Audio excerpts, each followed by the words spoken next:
وَإِلَى ثَمُودَ أَخَاهُمْ صَالِحًا قَالَ يَا قَوْمِ اعْبُدُوا اللَّهَ مَا لَكُمْ مِنْ إِلَٰهٍ غَيْرُهُ هُوَ أَنشَأَكُم مِّنَ الْأَرْضِ وَاسْتَعْمَرَكُمْ فِيهَا فَاسْتَغْفِرُوهُ ثُمَّ تُوبُوا إِلَيْهِ إِنَّ رَبِّي قَرِيبٌ مُجِيبٌ۔ اور قوم سمود کے پاس ہم نے ان کے بھائی صالح کو پیغمبر بنا کر بھیجا۔ انہوں نے کہا، اے میری قوم، اللہ کی عبادت کرو، اس کے سوا تمہارا کوئی معبود نہیں ہے۔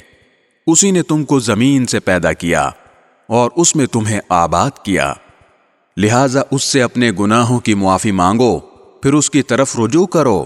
یقین رکھو کہ میرا رب تم سے قریب بھی ہے، دعائیں قبول کرنے والا بھی۔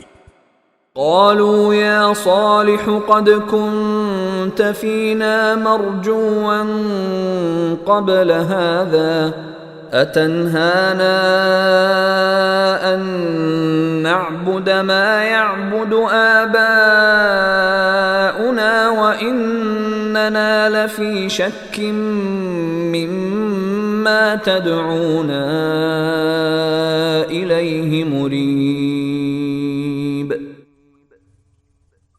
وہ کہنے لگے، اے صالح، اس سے پہلے تو تم ہمارے درمیان اس طرح رہے ہو کہ تم سے بڑی امیدیں وابستہ تھیں۔